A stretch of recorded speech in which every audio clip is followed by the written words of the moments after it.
All right. Hopefully the Wi-Fi doesn't suck. Yes, I'm drinking dandelion tea. Sounds like it'd be awful, but it's ridiculously good. It does have vanilla in it too, so I mean, that helps.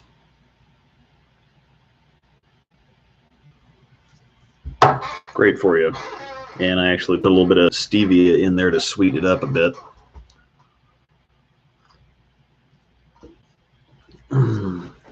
This focusing might be all over the place because of the lighting. Let's see if I can do something about that.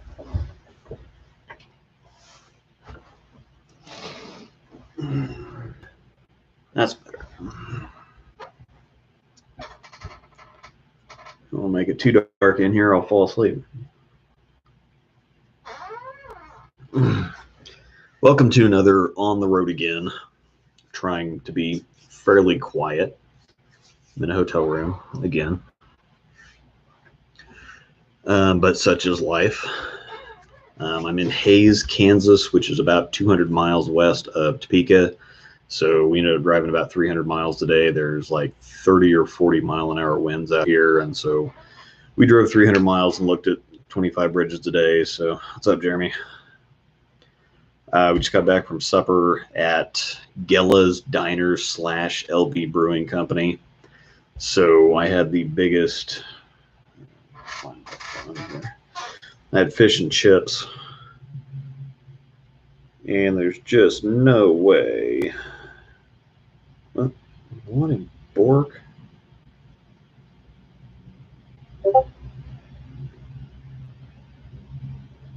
There's just no way one person can eat that plank of fish that's the size of my arm and garlic fries. So, man, woof. So anyway, that was pretty good. Yeah, I heard California was back to bowling, so that's really cool. And that's really weird because we got back to bowling last May. So the idea that California took a whole year to get back to, I know things have been crazy, but I'm gonna let some people filter in here. It normally takes 5 solid minutes for YouTube to send out the notifications and whatnot. So it's always like 10 people on here until I've been streaming for about 10 minutes, and then yeah. So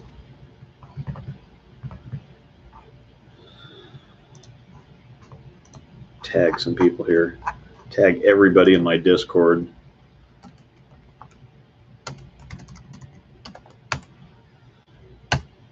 That'll be popular. It's only 7 o'clock though, so 7 o'clock Kansas time. So what's up, Clint?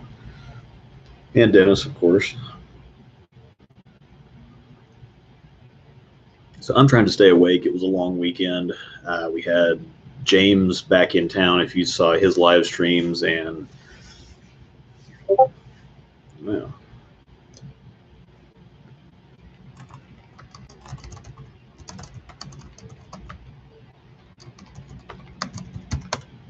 okay, anyhow. Let's see. How do you handle long breaks, like lane breakdowns? Well, you definitely don't sit down. You don't stand in one place and drink a beer. You kind of walk around and mingle and, you know, stay moving, because as soon as you go back to throw your first ball, you're going to feel stiff. And if you're younger, you're still going to feel stiff. You're still going to feel out of sorts. So, yeah, you caught me at a good time waiting the Zaxby's drive-through, dying of hunger. Yeah. So yeah, during a lane breakdown, you just stay moving. Stay moving. True advice, the approaches are really slick. Just wear tennis shoes. I don't know if you saw in James's live stream. James was here over the weekend for our Easter tournaments, and I've got some bright orange shoes now. I'm not wearing my 9 boas anymore, even though I want to. But and actually this is interesting because the pad, I finally had a pad fail, kind of in those grooves or in those channels. But the pad that failed was my pad from my original nines that I used for 3 years, and now I've had the boas for 2 years. So this pad lasted 5 solid years before it finally gave up the ghost. And so it's split in the channel there, and there's not a whole lot of Velcro in the toe cap, and so it started flopping around. So I thought, well, instead of getting another one of those, I got some really nice Under Armour hovers that are bright orange. And you want to talk about the amount of attention I've gotten for some bright orange shoes. I don't slide anyway, because when I started bowling left-handed, I had right-handed shoes, and so I just got used to planning. And so even though I use bowling shoes, I had two rubber, off, I used the rubber sole from the non-sliding shoe on both shoes. And so when I switched to lefty and I got the boas, and when I switched to lefty, I took the pad off of the extra rubber pad off of my old nines and put those on the new ones. So I had a new and an old pad. So, yeah, the shoes are crazy. And so I thought, okay, well, the Under Armour hovers kind of fit really well. They have some elastic up around the top that really snugs on your foot. So the laces are just more for looks. And so I took the laces out. And so these shoes go on even easier than the boas somehow. So where's Angel? She's back home. I'm in a hotel room in Hays, Kansas right now, as you can see, drinking vanilla dandelion tea, which is fantastic. So my friend put on a pair of work boots and was still able to slide like normal. That's a little nuts. I do actually slide if there's easy slide up on the approaches, but you just walk very slowly. We had, let me see, our annual top 10 tournament last year in town. It was humid in there, and so they'd had some problems with the approaches, and they'd gotten some approach conditioner in. And there was one lane that we bowled on that was just ridiculously slick. I mean, it was so slick that you about couldn't even stand up. And so I got right up next to the line, and I tiptoed my way up there, and I threw the ball end over end. And mind you, this is they take the top 10 averages from our city for the year and have a tournament. And there's no money involved, but it's a big bragging rights thing. And so the approaches were so bad that I tiptoed up there and threw the ball straight end over end. I shot 230 that game. It was pretty awesome. Yes, on the road working. I'm a bridge inspector for the state of Kansas. And so every week we travel somewhere different. Like I said, I'm in Hays, which is about 200 miles west of Topeka. So it was a long, windy day. Drove 300 miles about in total, and looked at 25 different bridges, and we just got back from supper. So I thought I'd turn this on and hope that everybody could help keep me awake, because normally if I have a long day, especially after a long weekend, I have a long day and I go get something to eat and I come back to the hotel room and then I promptly fall asleep at like 7 o'clock. Well, then I wake up at 8:30 or 9 feeling pretty good, and then I can't go back to sleep. And so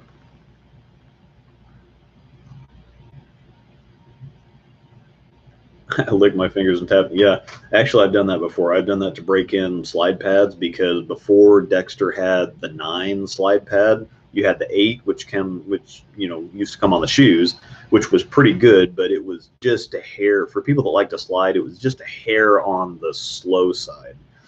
But then you put the 10 on, and you were ice skating. But I preferred a broken in 10 to a fresh or broken in 8. And so what I would do is I would just lick the crap out of my hand and, work that into the bottom of my 10 slide pad until I got it kind of worked in or slowed down a little bit. So any pros or semi-pros not slide when they bowl standard, one hand, 3 fingers? Michael Hogden Jr. is one that I can think of right off the top of my head. He hasn't been around for a while, I don't think, but yeah, he planted. So let me see. I see you didn't kidnap James. That would be difficult. That would be difficult. Here is a tough one. Besides Storm Roto 900 Global, what bowling ball in the market do you think would fit ideally in the Storm lineup? That is fairly tough. Let me think here. I have to be a Venom Shock. I would say it would have to be a Venom Shock because the Venom Shock is very phase 2-ish. It's a little longer, it's a little weaker, and it's a little sharper, I would say. But that one, the shape is very Stormish, so it's a boring answer, but Venom Shock. Did you find out how to stop sliding so much? Yeah, wear tennis shoes. I did not bowl today. I bowled for the last 4 days. A couple of those days went well. Yesterday did not. And we'll talk about that in a minute. Have you drilled anything from 900 Global for yourself? No, but I've gotten close. There's several of them that I want to drill. I want to drill my Pink Badger. I just got a Zen and a Volatility Torque that I really want to drill. Drilled Angel a Volt Solid a couple days ago, which looked really good for over the weekend. I'd like to drill one of those, and I've got a Flux and a Flux Pearl, the orange ones that Sean Rash is throwing all the time. So I've got a good solid handful of them. I just haven't actually put holes in anything yet. I did finally bring myself to drill my OG Phase and the Phase Grip, and both of those look fantastic. The Phase is actually a lot sharper than I remember. The Grip is ridiculous. It's like a longer, sharper Phase 2, and it's just nuts. So that was an acceptable answer. Yeah, boring answer, but acceptable. Need a reality. I don't get to throw the strong stuff. That's the problem. Is that if it's much stronger than I don't even get to throw like an RST very much, and especially when they're asymmetric, it's tricky to work them in. So, what layouts for bowling balls do you use? Mainly 5x5x3 for symmetrics, and 5x3.5 by 3, or 5x3.5 by 2.5 for asymmetrics. So it's pretty strong asymmetric layout, but I'm finding that I really like flippier, more aggressive layouts for my lefty stuff. So yeah, you talked a lot about the nuke and the trend and how they're made, what they are, but you've not been very clear on how good you like them. The nuke was too strong to throw. I liked it, but I couldn't ever throw it because it was just too strong. I like the trend a lot, but it just doesn't fit in with what I'm throwing because I really like the Pro Motion. So I like the trend, but most of the time, the Idle Synergy, when I need that kind of strong symmetric ball, it's going to be the Idle Synergy, and I've been throwing the Pro Motion and a couple IQs quite a bit. So, do you ever work any right-handed bowling anymore or stay lefty? I'm just straight lefty. I'm not ever going to mess with the right-handed thing again. It doesn't even really matter how bad the left-handed thing gets. The right-handed thing is just absolutely never happening again because I gave that so many chances. I practiced with it so much, and it never worked out. Never worked out. Did you always use Storm's pin buffer, or did you used to use dual angle? Well, dual angle came out first, and so that's kind of what I learned first. And then once Storm came out with the pin buffer layout system, I did eventually transition to that because they prefer us to use that in our videos because it is Storm's layout system. Plus, it makes a little bit more sense to me because all the measurements are, you're working with the same measurements instead of using both angles and inch measurements. Everything's in inches, and it's all core dimensions. And so it just feels a little bit more natural to me. It's two different ways to get to the same place. But you still use the Wild Streak? No, I can't. I have a hard time with high RGs.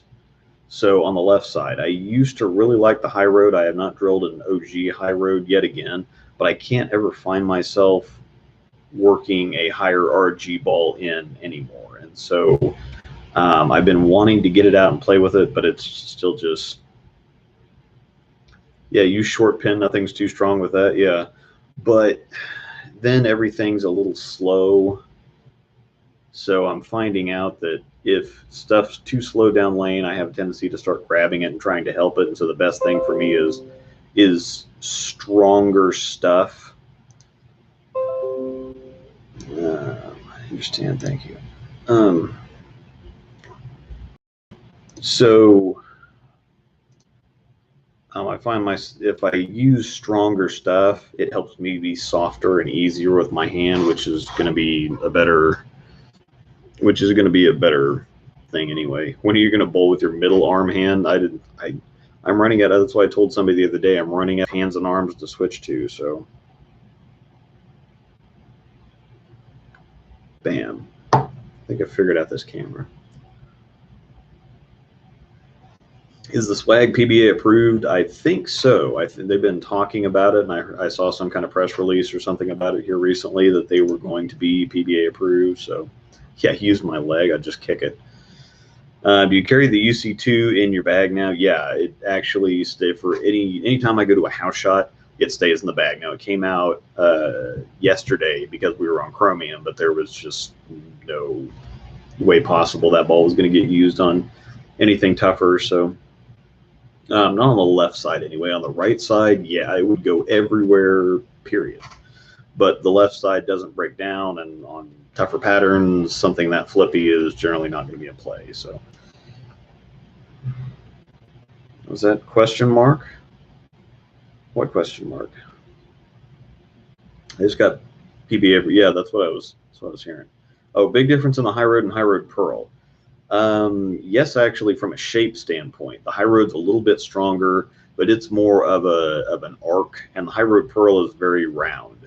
It's a decent amount longer. They both have about the same friction response. So in terms of total hook, not really. In terms of shape and kind of use on the lane, yes. So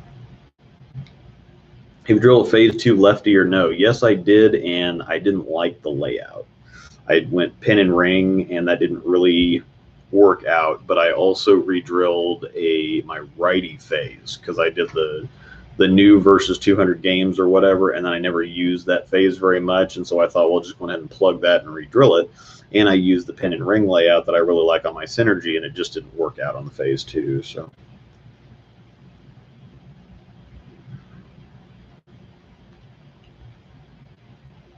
Is there any special technique certain pros do for backup balls, or are their wrists just that strong, flexible? I have no idea how anybody throws a backup ball, so I'm zero help there. Absolutely zero. I've never even tried it because I will break something. How would you recommend a righty to play Tower of Pisa? I'm not familiar with that one, but I think I remember it being like Statue of Liberty. So Tower of Pisa, I'm pretty sure is a longer pattern, but it's a very light volume pattern. So the tricky thing is that people will play it straight, but then the ball starts digging too early, and so then they start moving left, and then everything gets over under. But then when the track burns up and you're kind of forced left, well, then all of a sudden you get into the very light volume on the left side of the lane, and so it's just tricky nightmare period. So Tower of Pisa is 41, huh? It's 41 feet, and there's a pool in the middle. Oh, well, it's a house shot then. So let me look it up.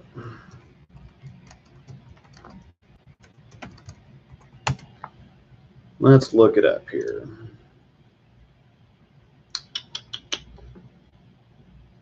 It's a shift on the inside of the left. Okay, so it's 41 feet, 25 mils. Cool. 1 to 3.27. So that's almost sport difficulty. So that's not necessarily a pool in the middle.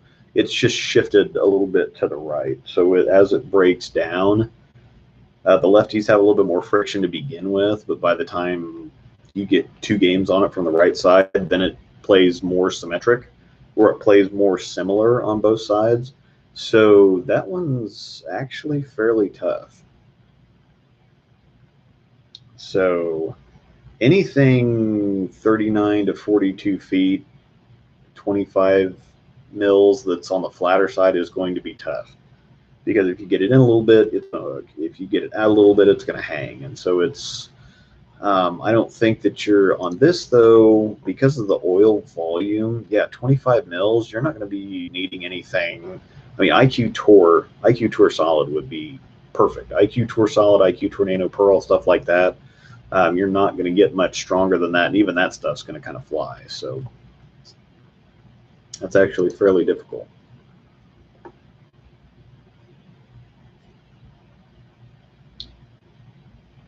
think the lanes will be afraid of you.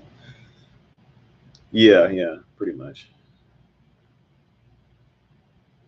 No, phase 2 is not very close to the High Road Max. Very different cores. High Road Max has a lot weaker core, and it actually has a stronger cover, so not very similar balls.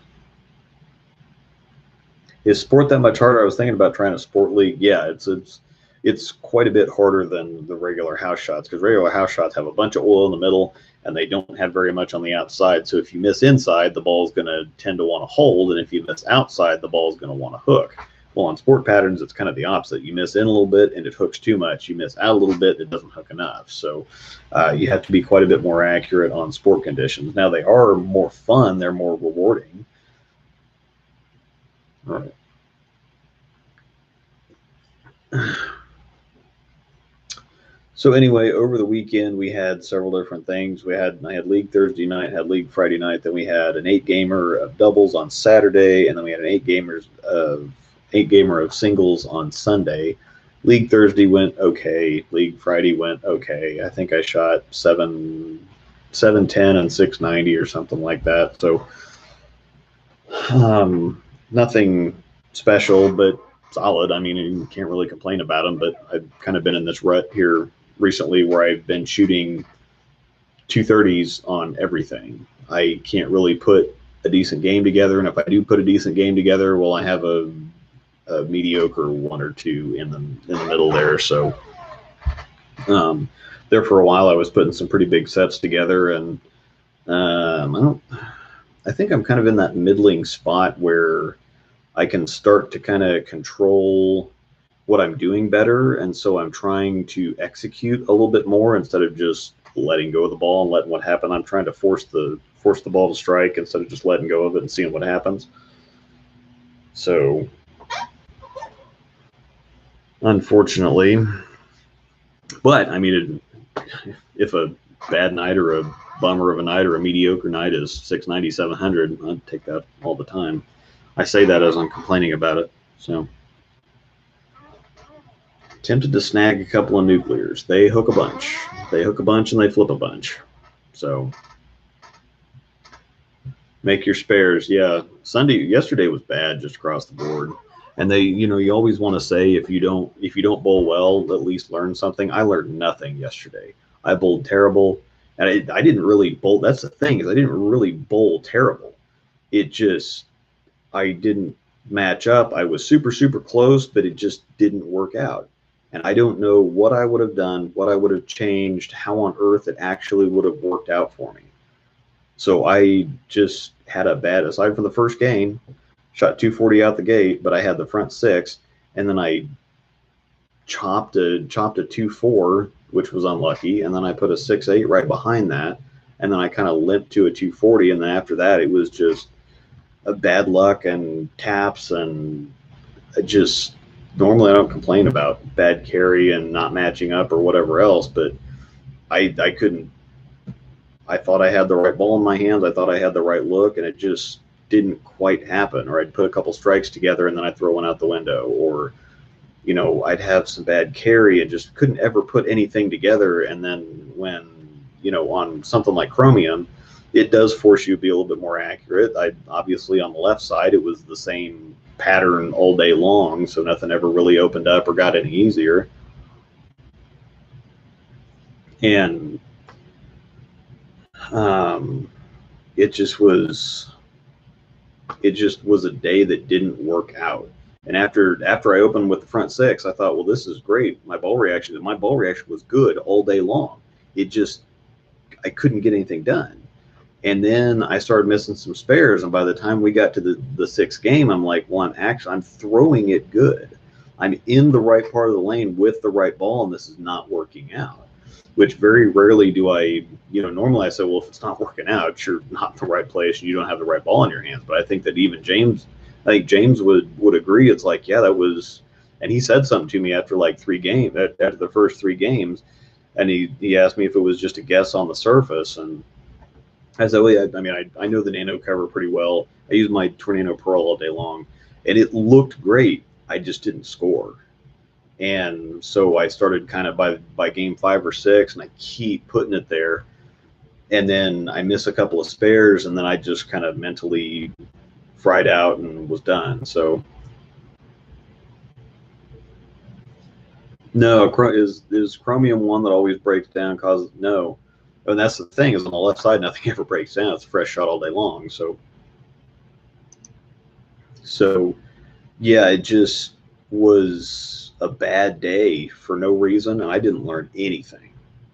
I didn't learn a thing, and normally that doesn't happen. That's very, very rare that I'll have a bad day and I think, okay, well, I know exactly why I had a bad day. Yes, yesterday I have no idea. I have no idea because my ball. That's again, James will tell you, my ball reaction looked great, and yeah, I had a couple I threw out the window, but it just, I was so close, and there was just something off.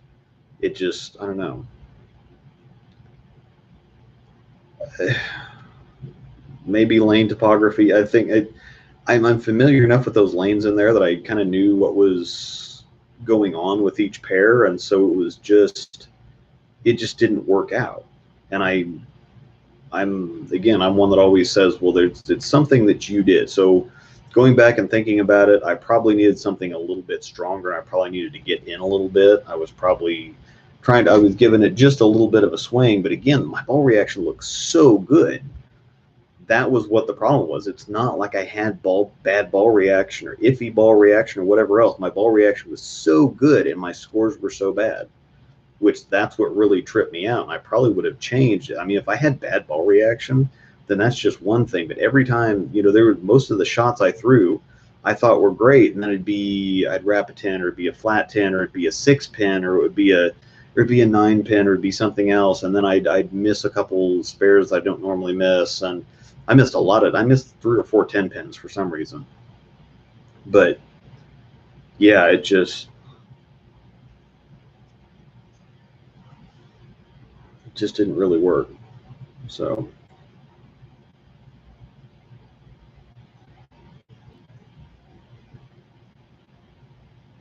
looking for help. I'm moving on my axiom and ring 10s for days and go to urethane, and it's hard not to strike on house white. It sounds like you really slow roll the ball. If you move in with your axe, you don't really want to move in with a stronger ball, because if it's, stronger balls, especially stronger sanded symmetrics, aren't really built to cover a whole lot of boards.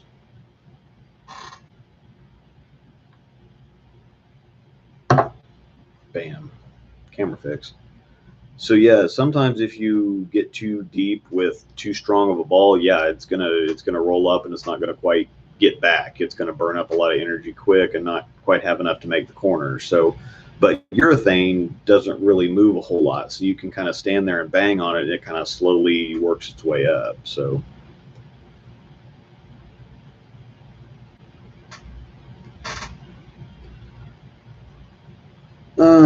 So let's see. I won't ruin anything for the Masters if you haven't seen the qualifying or seen the Masters. It was a good show, so I won't ruin anything there if you haven't seen it yet. I'm going to rant on a couple things here for a minute. The cracked bowling ball thing still drives me nuts. It seems like people just leave it randomly. They if somebody has a ball in their closet for like 3 years that they forgot that they even owned, and then they get in there and see it's cracked, they just want to throw a fit about it for some reason. And I think I'm going to do a live stream and go in my basement and open and just look at all the drill balls that I have down there and show that none of them are cracked. I mean, I've had balls in boxes for a couple of years that have holes in them, and they're not cracked. And so Storm doesn't hook any more or any less than any other bowling ball.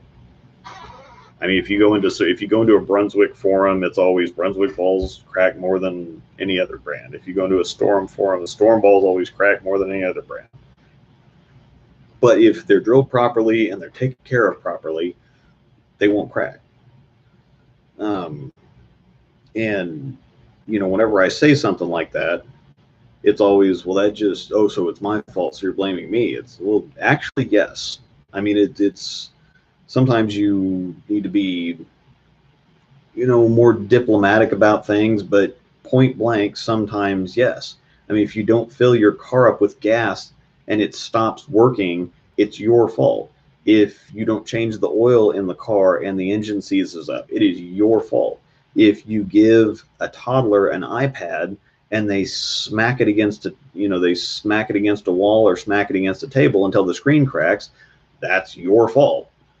I mean, there's only, I mean, yes, it's a hard, heavy object, but it's a hard, heavy object that you throw repeatedly into other hard, heavy objects, and there's just certain care procedures that you need to go through to ensure that you get longevity out of your product. I mean, there's most of the others, especially electronics, a lot of other stuff comes with care guides telling you specifically exactly how to take care of your bowling, or how to take care of your product, what to do, what not to do. But when it comes to bowling balls, apparently it's just unrealistic to say, oh, well, well, my ball cracked. It's like, well, I mean, it's because this, or this. Oh, so it's my fault. Well, yeah. I mean, why should you? I mean, these are the same people that religiously clean their golf clubs and have the little tool to scrape all the dirt and grass and whatever out of the grooves, and they have their own ball washers and whatever else, and they take care of literally everything else that they own. But when it comes to a bowling ball, they just kind of chuck it in a closet and let it sit there, and then when it cracks, they're like, oh my god, this ball sucks. Something. Yes. So, I mean, heck.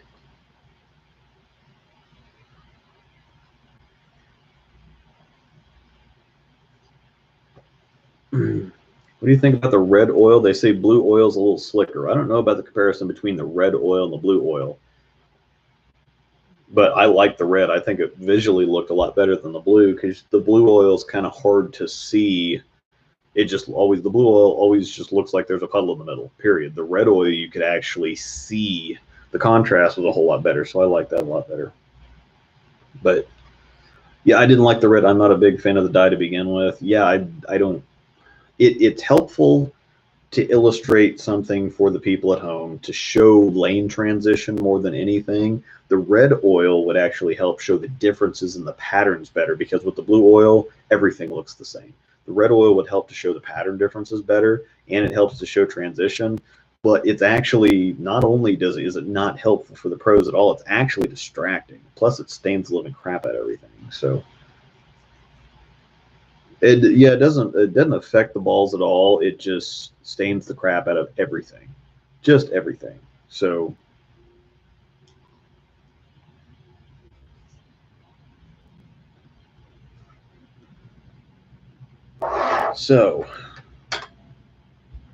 let me see here. After I've just ranted and been negative,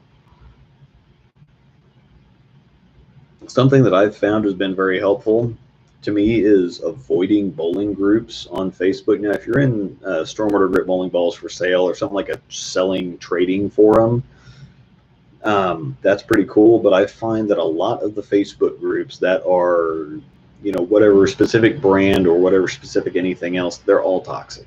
Every single one of them are toxic. Every single time I join a group on Facebook, I always regret it. And especially because my motto here for the last 4 or 5 years has been, if somebody doesn't ask a question, they don't want an answer. I used to kind of, if somebody had a certain idea about something or had a opinion, or had what they thought was a fact that actually was incorrect or whatever, I would just drop in and say, okay, well, it's not actually this, or it's this way, or this is actually how it is, or whatever else. And then of course they call you a know-it-all, because you always have to drop in and say something. So I'm like, okay, fine, that I'm not gonna do any more unsolicited advice, thoughts, opinions, anything else, because people are gonna annihilate you for it. However, now people just want to complain and they don't want to hear anything about it.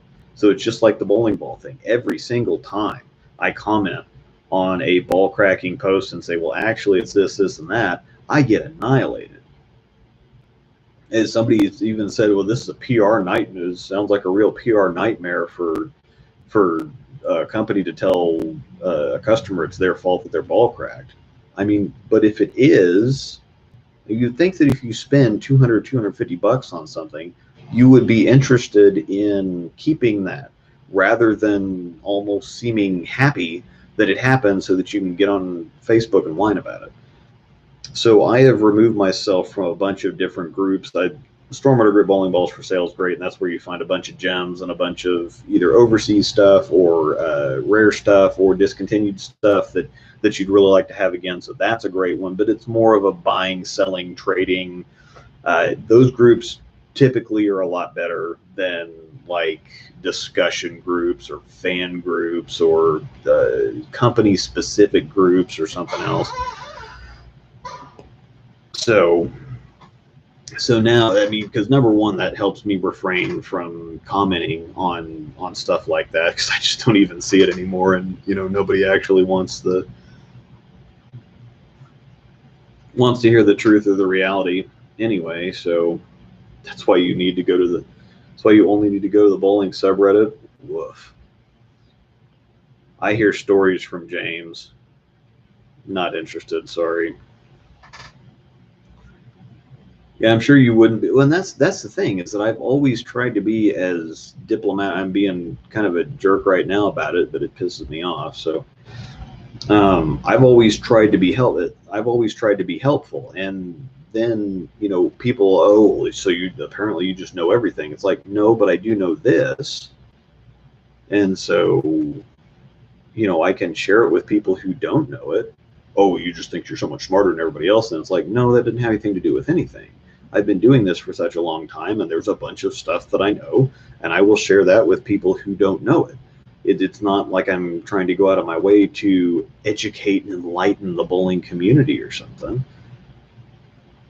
I mean, at what point do people that have achieved things and that do become coaches, I mean, you could call them pretentious too. Oh, you think you're so good that you can coach other people?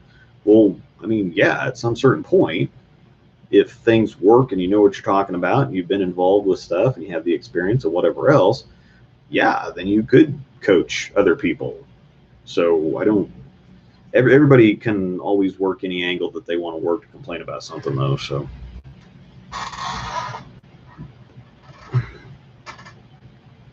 yeah, on the bowling groups, yeah, selling stuff. Yeah, Josh, good Lord, selling stuff on the bowling groups when everyone knows what it should sell for instead of you is really fun. Yeah, the price that things sell for is whatever somebody's willing to pay for it. I mean, that's a really novel concept. If 99 people think that 500 bucks for a ball is too much, but one person thinks that that's the price, that's the price. And if you sell it to them for 500 bucks, that's what the price is. I mean, I've never understood complaining about prices. If I go into somewhere and I think that a price is high, or if I see a ball online that I think is high or that's more than I'm willing to pay for it, I will go somewhere else or just not buy it. I mean, it's the simplest thing to do. So, oh my gosh, that's way too much for a bowling ball. Some people don't think so. So to some people, it's that valuable. To other people, it's not. It depends on what you're into and how much use you would see out of that. So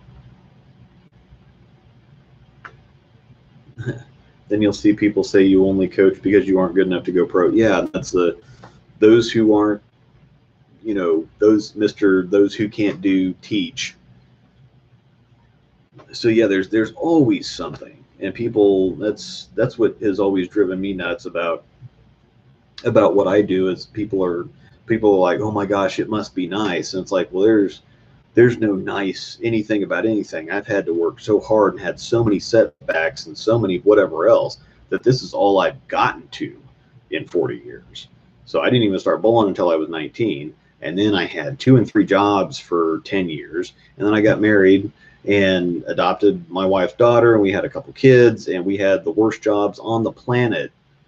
I mean, we both made like $10 an hour having 2 kids to take care of, and a couple of cars, and an apartment and whatever else, and we just didn't make enough money for anything for years. I didn't bowl. We actually took a year off bowling, and I had to quit one year in the middle of the year, and and whatever else, and still working 2 and 3 jobs just to make ends meet, just to finally, you know, uh, and then, you know, working in the pro shop on weekends. Well, of course, if you're working in the pro shop and you have no money, you can't bowl tournaments. That's the thing that people don't realize about working in the bowling industry, or, you know, working in a bowling alley or in a pro shop. You're working when everybody else is bowling. So not only did I not have any kind of opportunity, number one, I didn't have any chance to bowl in college because I didn't start until I was 19. By the time I got good enough to think about bowling more stuff, well, I was working in the pro shop, and so I never got to go bowl more stuff. And so it was just being a regular league bowler a couple nights a week for however long. And then, like I said, then I got married, and then we had to quit for a couple years, and then, you know, job sucked or whatever else. And then I was 35 when I took over the pro shop, and I just happened to get my contract through a friend of mine that told me who to talk to, and my boss put in a good word for me, and so they gave me a little storm only deal. So like I was saying when I drilled the outcry the other night, I could only throw storm that year, so I missed the outcry and I think the menace and the haywire. I think all those came out at the same time, so I missed all of those.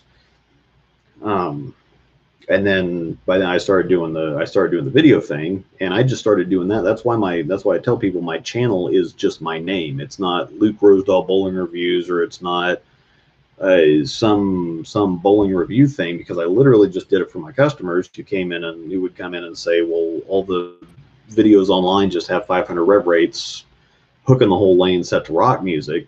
And so I thought, well, I can at least make ball videos for storm stuff. And so I made my channel my name so that my customers could find it. And, you know, it kind of took off, and here we are. But they're like, well, I never had the opportunity to do that, number one. Number two, not everybody wants to be a pro.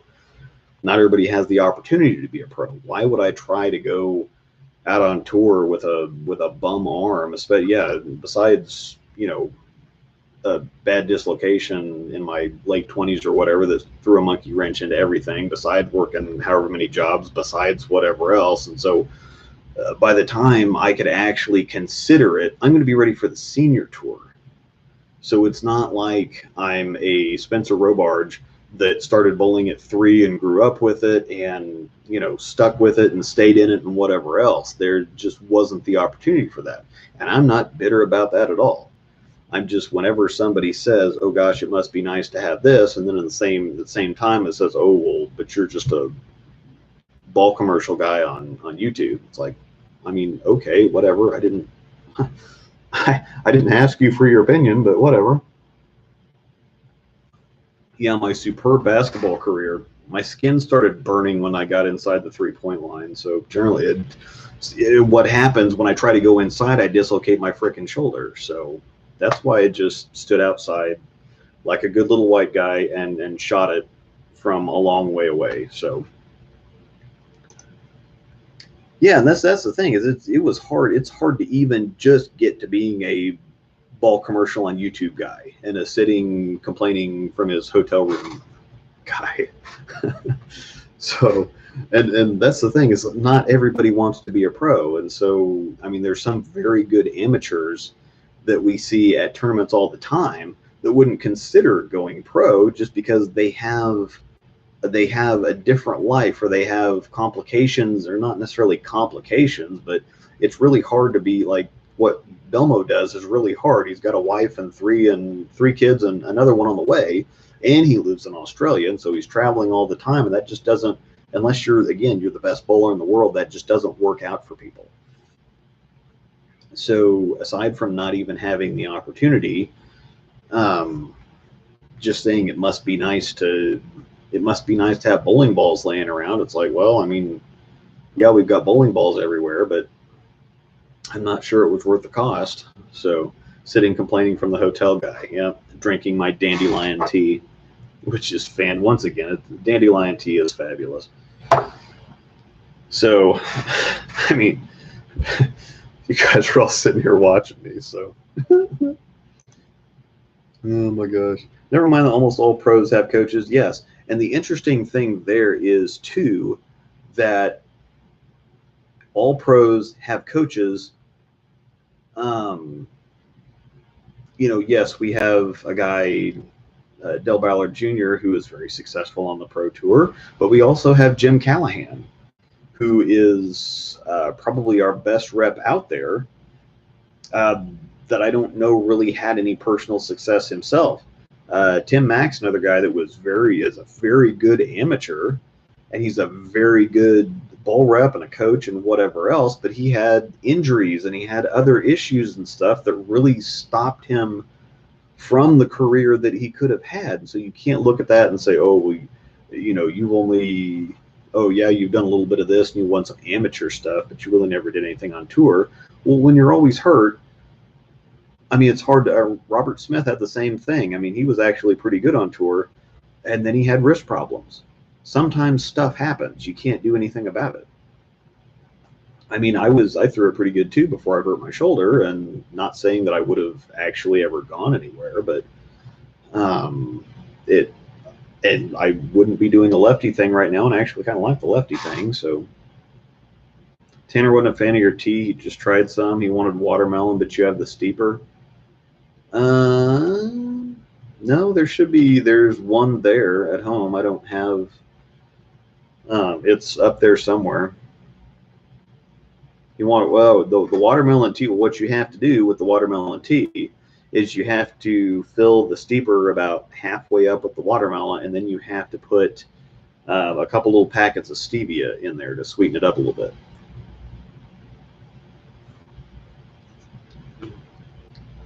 Yeah, anyone who wants to get somewhere has to be willing to hustle and bust ass. Yeah, I mean, hustled and busted plenty of ass just to stay afloat here. So, yeah, Luke just dropped the biggest "did I ask" ever. I was like, probably not, but oh well. At this rate, we're never going to see Dandelion in Alaska. It's supposed to drop back below zero and snow some more this week. Dude, it's 80 degrees here today in Hays, Kansas, and tomorrow, and then Wednesday it's supposed to be 50 again with 40-mile-an-hour winds and rain. So that's not going to be fun. Yeah, 500 rev rates with rock music. I remember that video tutorial that you done being a staffer. Oh yeah, that was so great. So yeah, we're all complaining together, and that's the thing, but we're complaining about the status quo. And that's the thing that frustrates me the most about bowling groups on Facebook is everybody is an expert and everybody offers their expert advice or opinions all the time. But then when you do the same thing, all of a sudden you're the know-it-all and you're the toxic one and you're the this and you're the that and whatever else. I don't know why people really want to just go out of their way to attack other people for just trying to share some stuff. Now we even have little spats in my Discord group every once in a while, but for the most part, it's a very positive, fun place full of a bunch of different people. And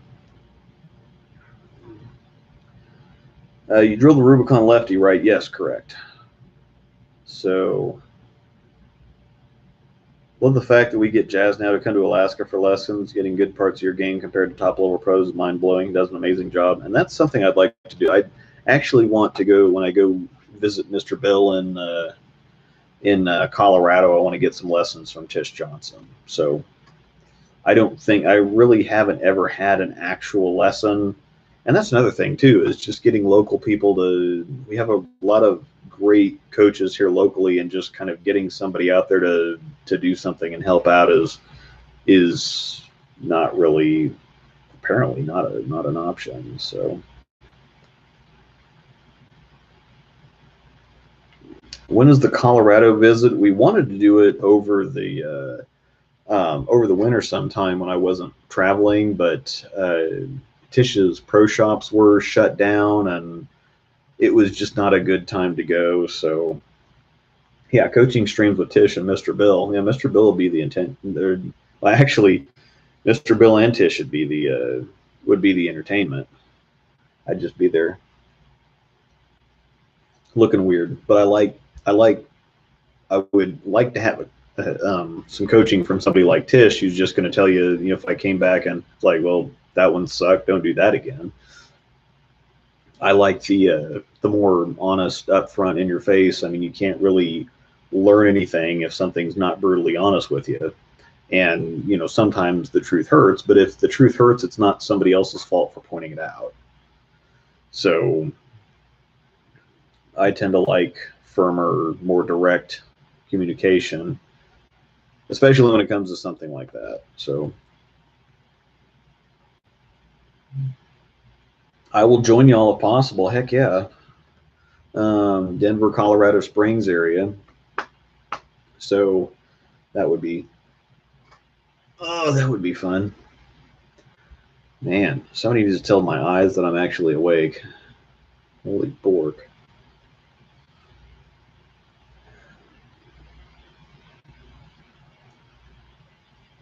What else can I complain about? This is fun. This is cathartic. I call this one catharsis. You ever head south to bowl, say Georgia or Florida? No, not yet actually, but I got a friend that lives down in New Orleans now, and so I tried to make it down there earlier this year, but we've had something going every single weekend. I mean, if we don't have something going every single weekend, the one weekend that we have off out of like 4 or 5, we don't want to fill it with something. But I did really want to go down and catch some crawfish and a couple tournaments down there. I really would. I'd like to go to James's neck of the woods too, and Kenan McFalls and Nick Brown, who runs the SRG BBFS group. That's where he's from. So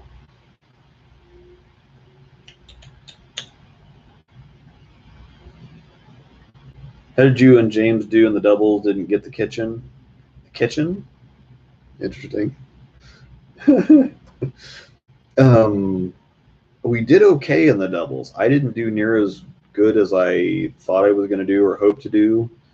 I got kind of faked out with one of the rough repairs in the house to start with, and then it took me a couple games to adjust. And then once I adjusted, I couldn't put a game together, and it was again just getting good shots, right ball, right place, throwing it pretty good. Just couldn't put anything together, and sometimes that just happens. But I could have. I thought I left about 100 pins out there, and even 100 pins wouldn't have bumped us up. It was kind of interesting that we finished in 8th, and the difference from 8th to 7th was like 120 pins. And so we could have found 120, we could have found 110 pins somewhere else, and still wouldn't have gone up a place. So, yeah. Hey, Luke, I'm complaining right now. Who's with me? Yeah, apparently, yeah. This is just the rant stream where everybody can complain about all the other complainers. But I mean, that's the thing that's such a downer about bowling is that it seems like everybody's always pissed off, everybody's always upset, everybody's a know-it-all, or everybody's being accused of being a know-it-all, or it's just negative, downer stuff. And I'm a negative person. I am pretty pessimistic, and I'm more on the. But it's not negative to be negative. If you find out what the negatives are and you attack those and you fix those, then you're left with nothing but positives. The people that just kind of, oh, I'm just ignoring that, or I'm going to be positive, and I'm not going to pay attention to any of the negative stuff. That's when the negative stuff catches them sideways. So, well, yes, ranting is healthy, and ranting when you're not like going off on a specific individual, more like you're going off on an idea, or you're going off about a certain. If you're being negative about negativity, then that's because you want positivity. That's, I mean, sometimes you have to attack that stuff. That's why people go to therapy. My wife and I watch 600 Pound Life, and there's a lot of time they go to the therapist, and the therapist is like, well, I want you to take, this is an issue. You need to tackle this issue. You need to deal with it. So you need to focus on the negativity and face the negativity and fix the negativity. That way you will then be left with positives. And that's kind of my angle. I'm not trying to be negative because I want to wallow in stuff and just be angry. I want to, if stuff pisses me off, I want to get rid of it, or I want to fix it, or I want to, do away with it, so that you're left with the positive stuff, so that you're left with the fun stuff. But it seems like bowlers just want to wallow in negativity. And anywhere I go, any group I get on anymore, if I offer any kind of thoughts or helps or opinions or advice, everybody just runs me off. And it sucks to be that way, because I think it would be very helpful for people to listen to those that are better than they are. And sometimes it's not that you're even mad at the person that says the certain thing, it's just you're mad at however that idea got started. So you're just frustrated with people thinking a certain way that is incorrect. But again, if nobody asks a question, nobody wants an answer. And so it seems like a bad thing for somebody with so much knowledge or experience or whatever else to just be ran off and not be able to share that with people. But at the same time, if whenever they open their mouth, if they're just chased off, they have so much that they could offer, but as soon as they offer it, then they get run out of town. So at that point, it's catch-22. What do you really do? What you really do is you just wait for somebody to ask you the question, and you wait, for the right people to ask the question for you to then give the answer to.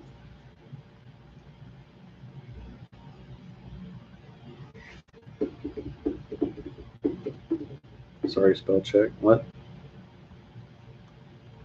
Keyboard can fly a kite and not come back. Let me try again. What? Ignorant is not, yeah. And that's something that I keep saying, is that ignorance and stupidity are not the same things. When people sometimes say that, all right, now I think I can open my, it's getting a little too dark. There we go. I would say I'm in living color now, but I'm in living whiteness. You see how much in common I have with the sheets and the pillowcase in the background here? White.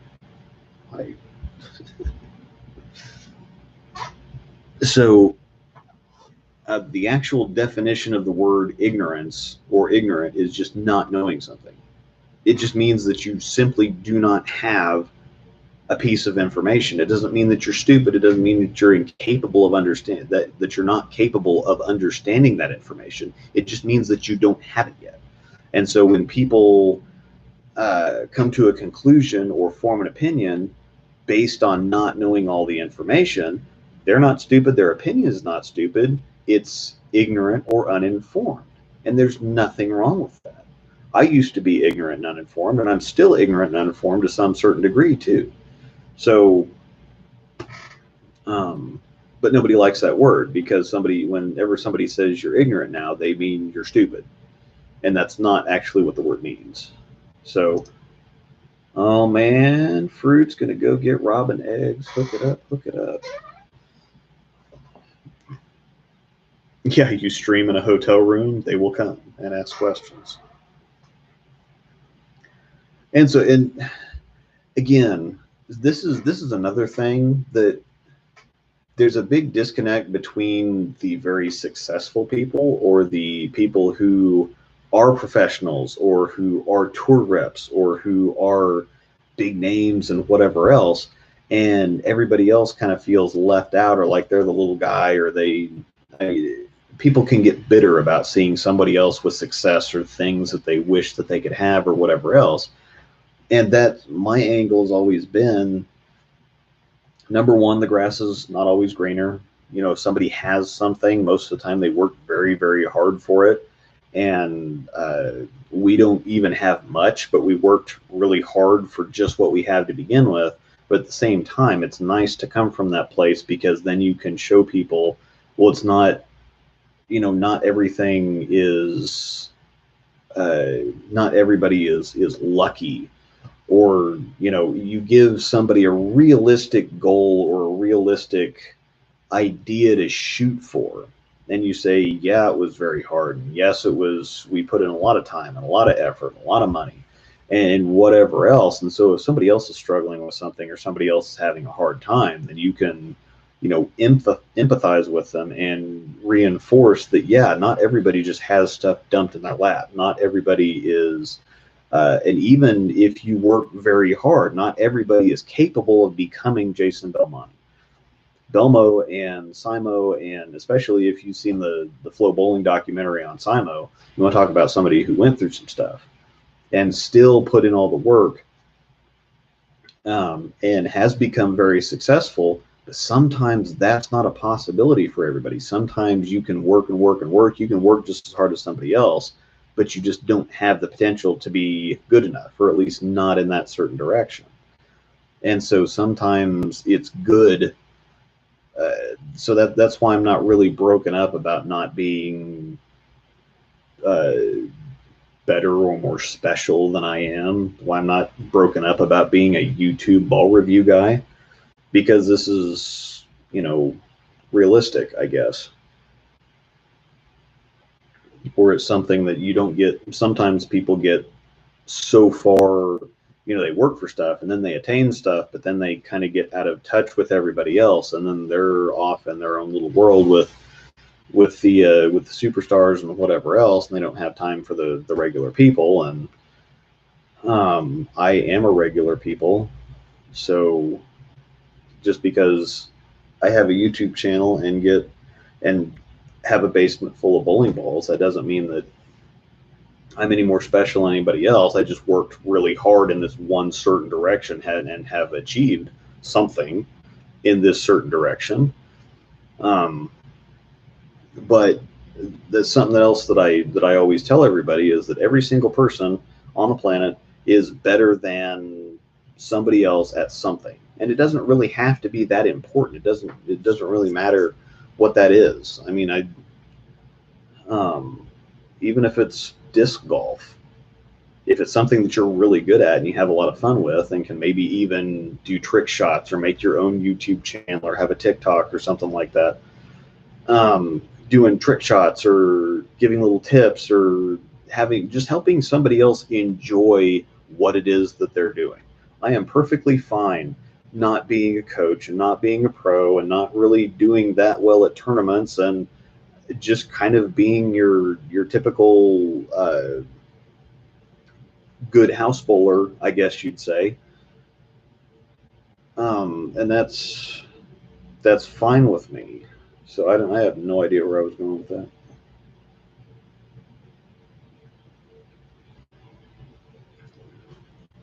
Promotion tour, heck yeah. What's up, Zeke? Love the content and the nice general people in the stream. Yes, and that's I have attracted some of the coolest people out there somehow. Everybody that joins the Discord is pretty cool. Have cool people that show up to the live streams, and we have good conversations. And even when I sit here complaining about stuff, it's not really, again, it's not complaining or a downer to be negative or something else. But anyway, back to what I think I was remembering. It doesn't really matter. You're good at something, and it doesn't, especially in today's world, it doesn't really matter that much. I'm good at reading ball reactions, so that's and action, trying to communicate to people and help them out just to have fun. It's that's what I was going to say. It's okay to just help other people enjoy whatever it is that they're doing. And if you're good enough at racing remote control cars, or doing the drone racing or whatever else, or maybe you're into music. I've got all kinds of people on my Facebook that are into all kinds of stuff. And I like seeing everybody's different take on stuff, because they're good at stuff that I wish that I was good at. They may never have shot 300 and they may not be much into bowling, but I could always help them enjoy bowling, and they could help me enjoy something else. They might have information that I don't have, especially in the Discord. We have just a ridiculous amount of people that are really, really good at something.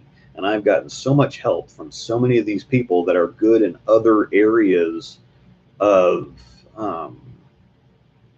that are good in other areas of life. Mr. Bill is more of a tech whiz than I am when it comes to the bowling thing, too. So I've learned a bunch about bowling just from the people that have joined the Discord. I'm not a I'm not a genius by any stretch, but so when somebody comes to me and they say, okay, well, you're not a pro, you're not a coach. What have you ever done? Blah blah blah blah blah. It's like, well, I'm perfectly content just helping people enjoy bowling. Some people use bowling as an excuse to go out at night after a long work week or a long work day or whatever else and just use it as an excuse to take out some frustration, have a couple drinks, and hang out with some friends, which otherwise wouldn't happen if you didn't have a bowling league to go to every night of the week. And you got to have equipment to play the game, and it might as well be brightly colored and smell like fruit. What's wrong with that? Just because there's nothing special about it doesn't mean that I don't know. I don't understand why people have such an issue with stuff. So Belmo, the thing on that when Belmo did the roast me thing on roast me Belmo on Twitter, that was genius. And it's specifically genius because he was brutal. He didn't hold back. He meant an actual roast session, not like a PG, slightly kind of rib you with something. I mean, he went after people, and it was amazing. And that's what made it amazing. And I think that, with somebody like him that is so popular and does have a whole bunch of hatred, I can't even imagine. I get frustrated when one person dislikes one of my YouTube videos because I'm like, well, what didn't you like about it? It's not that I'm mad. It's like, well, I'm disappointed that you didn't like it. Tell me why you didn't like it, and I will fix it, or I will change it, or I will reach out to you. Or if I have a misunderstanding with somebody, or there was one guy on Facebook that started trolling the living crap out of me. He called me a princess and a know-it-all and an arrogant ass and whatever else, and it frustrated. I wasn't upset. It frustrated me. It's like, well, I don't think that I'm arrogant. I don't think that I'm a know-it-all. I don't think that. I mean, that's kind of my thing, is trying not to be any of that stuff. That's why, in all my leagues, I've been in a lot of fun leagues, and I make a lot of friends that are terrible at bowling, just because I'm not the typical douchey, but I'm not the typical douchey house killer bowler guy that thinks that they're better than everybody else just because I'm better at bowling. I like to hang out with those people because they're just having fun, and specifically because they're used to the good bowlers being douchebags. And so it kind of takes them a little bit sideways. They're like, oh, well, I'm bowling the guy that brought in 6 bowling balls, has a jersey and whatever else. But then when I'm cool to them and kind of joke with them and, help them out or offer them suggestions or whatever else, then we all just hang out and have a good time. So, that's really what the point is. So, smell like fruit, not fruit, but tis. But yeah, when somebody like Belmo, who is at the top of his game and who does get a lot of hate and is arguably the best in the world, when he can take some time out to just hang out with the regular people and do something like that, I thought it was hilarious. I mean, an absolute riot. And I'm sure that some people got mad, and I'm sure that some people got butthurt, but there's a lot of people that don't like him anyway and are not going to like him no matter what he does. And that's an idea that's a little hard for me to accept, because I think that, more people should go out of their way to try to come to common grounds with somebody else, even if you don't necessarily agree with them or don't necessarily like them or whatever else. You can agree to disagree. It's hard to do when you have strong feelings or opinions about certain things, but there's a respectful way to do it. So it almost seems to be in a massive slump. I don't know that it. Yeah, I guess he hasn't had the greatest year, and it's probably the being away from home, and it's probably he's had a bunch of stuff to go through with the, when he gets back. I don't know that he has to do it anymore, but There was one time that's actually where the roast me Belmo thing came from. Is he had a mandatory 2 week quarantine on getting back to Australia. He was put in a hotel room, and they had guards in the hallway. So he was stuck in a hotel room by himself after he got back to Australia for 2 weeks. And so that's where some of the cool stuff came from. But yeah, the traveling all across the world and being here and doing this and always being so busy, and he's got so many demands, so many demands on his time that it just got to be ridiculously rough. So yeah, it's too easy to be rude online. That's exactly what it is, because everybody can hide behind a keyboard and say things that you wouldn't, say to somebody's face. And it is kind of refreshing from a personal standpoint to be more honest with people online. You feel like you can be more of yourself online, but that's not really a good thing a lot of the time. People think it's, because I don't have a whole crowd or an audience that I'm physically speaking to right now, because I'm just kind of talking at a camera. It's a lot easier to just kind of ramble with this and go, I mean, I don't know these people anyway, than it is when you're in a room full of people. And so sometimes that's a good thing, as sometimes it's not. It has been a gateway to give me a lot more confidence and a lot more, because when I started doing the videos, I was nervous about my vocal inflections and my pronunciations and what exactly I was saying. It's like, oh, well, I hope somebody doesn't misunderstand this, or, oh, I don't exactly know how to explain this here, and I hope that they understand this, or what about this? And so it would take me 45 minutes to record 2 minutes of audio for a video, and I would just be sweaty and stammery through the whole thing. I used to be very insecure and very self-conscious and whatever else, and this has helped kind of bring me out of my shell, so to speak. Depending on who you ask, that was a terrible thing, but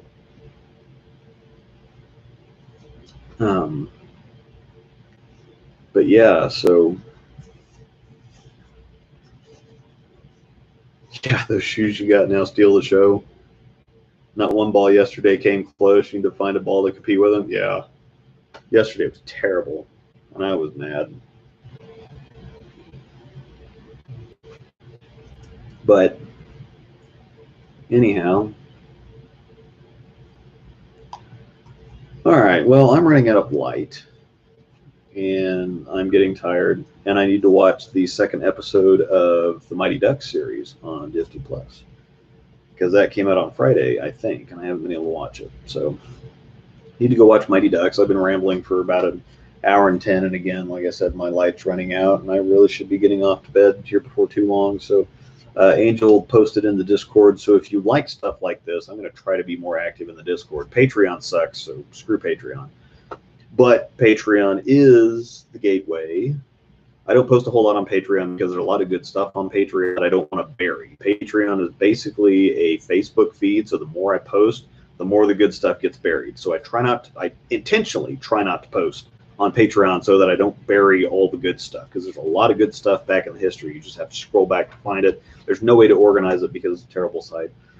But it is a gateway for the Discord, and there's a bunch of stuff. We have a general channel, we have a tournament channel, and we have like a PBA content channel for on the free side. But we have all kinds of stuff.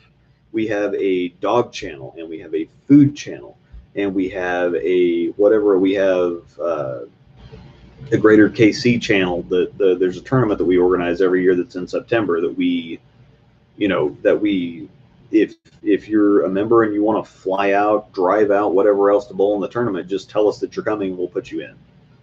So if you want to come bowl with me and James and the group, Jonathan, that you see on my coffee streams, if you want to come bowl with us, there's a tournament that we set up every year. We have that that channel in the private side of the Discord, but you have to be a member to have access to that. So remember to have access to the Greater KC tournament, or if you want to bowl with us anyway, you can come to the tournament, but to be on the tournament team, we do like that you're a member for that. But like I said, again, food channel. We have a motive channel in there too. So if you want to talk bowling balls from other companies too, because we have several Motive guys that are on the Patreon. So if you want to talk Motive stuff, we have a nutrition channel. We have all kinds of different stuff within the paid side of the Discord that's a lot of fun, and it's basically like, you know, watching the live stream and a lot of the same people that are in the live chats that we do here. I mean, if this was fun and you enjoyed this and you want to be able to talk with people constantly, day in and day out, give it a shot. Just join the free side to begin with. The Patreon billing actually ended today, and so if you want to sign up for Patreon, get a free preview for the next 3 weeks. Sign up for that. If you like it, stay. It's $5 a month. If you don't, cool. It's just extra for those that want it. And the $5 is more of a troll filter than anything anyway, because people are not going to sign up and actually put their credit card information to come troll a bunch of bowling nerds. So, oh yeah, somebody asked me that a long time ago. Baylor or Gonzaga? Baylor.